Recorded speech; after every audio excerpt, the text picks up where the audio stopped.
Dans cette maison se cachent de grands champions.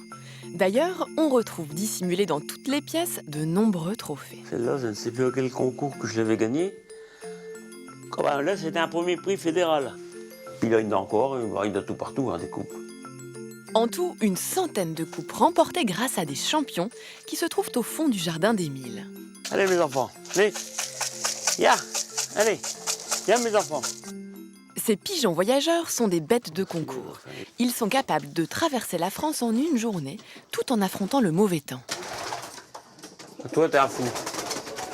Ces pigeons un peu fous sont en fait de véritables athlètes. Pour nous en rendre compte, Émile va tenter de nous montrer son meilleur pigeon. Je l'ai encore loupé. En plus de s'attraper difficilement, un pigeon de compétition a surtout une silhouette particulière. Qu'est-ce qu'il faut? Il ne faut pas les laisser grands. C'est des sportifs, il ne faut pas qu'ils soient grands. C'est les muscles qu'il nous faut. Il faut faire de l'entraînement, parce qu'après, quand c'est la compétition, ils volent 1 heure le matin et 1 heure le soir. Ça, c'est indispensable. Pour avoir des muscles durs, pour être la forme. On appelle ça la forme. De l'entraînement donc, mais aussi de la discipline. Va à ta place, va à ta place. Là, il va à sa place, lui. Le principe des compétitions consiste à lâcher des milliers de pigeons concurrents à plusieurs centaines de kilomètres de leur pigeonnier. Le premier arrivé chez lui gagne la course. Et l'arrivée du pigeon, c'est le moment préféré d'Émile. Voilà, je me mets là, souvent c'est ma place ici. Et quand on le voit arriver, c'est magnifique. Ah ouais, c'est le plus beau de tout. Moi, je me verrais mal jouer aux pigeons si je ne les verrais pas arriver. Ils viennent à une hauteur fantastique, 700-800 mètres d'auteur qu'ils viennent. Et il faut voir comment ils tombent, comment ils se priment sur la fin. Le cœur, il fait de ça quand on les voit arriver. Et on est heureux. Cette passion d'Émile pour les pigeons est née en 1946, juste après la guerre. À cette époque, ce sont surtout les mineurs qui pratiquaient la colombophilie. À être enfermés 8 heures par jour dans la mine, ils avaient trouvé là une passion qui leur permettait de regarder le ciel. Depuis, cette discipline s'est transmise de génération en génération. Comme ici, dans la famille Poteau, José et sa fille Arina sont tous les deux liés par la colombophilie, une véritable histoire de famille. C'est mon père qui était colombophile, mon grand-père, maternel aussi. Et puis moi, il y a qu'elle qui a accroché un peu aux pigeons. Mais elle aime ça depuis le temps qu'elle est petite. Donc après ça, on l'a dans le sang ou on l'a pas. Arina est la fierté de son père. Elle est devenue, à l'âge de 6 ans, championne de France 2012 dans la catégorie débutante.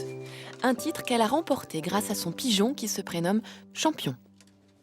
On a su ça par le président de la région normande qui nous a dit ta fille elle sera sûrement première nationale. Alors ça m'a fait un choc. Ouais. Mais enfin, c'était content pour elle, Voilà.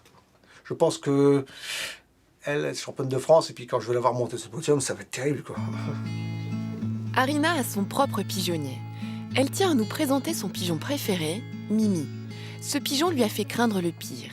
Pendant 18 jours, ce volatile n'a donné aucun signe de vie. Papa, il a mis un concours de pigeons, de vitesse. Et Mimi, elle s'est perdue pendant 18 jours. Et je demandais chaque fois à mon père, papa, Mimi, elle est rentrée. Il a dit non. Le dernier jour, elle est revenue. Puis là, c'est mon papa, il était au travail. Alors c'est ma maman qui m'a prévenue. J'ai même pleuré, tellement j'étais heureuse. Elle a dû partir loin, au moins à la mer. Pendant 18 jours, ça prend du temps. Cet enfant passionne désormais tout son monde, au point de recevoir la visite du vice-président national de la colombophilie. Ce dernier est d'ailleurs étonné par cette graine de championne. C'est magnifique, c'est la relève, donc on ne peut qu'apprécier. Et puis c'est exactement ce qu'il nous fallait, ce qu'il faut dans tous les loisirs aujourd'hui. Il faut qu'il y ait des jeunes qui arrivent et qui prennent le relais, Donc à mon avis, là, on est sauvés à ce niveau-là.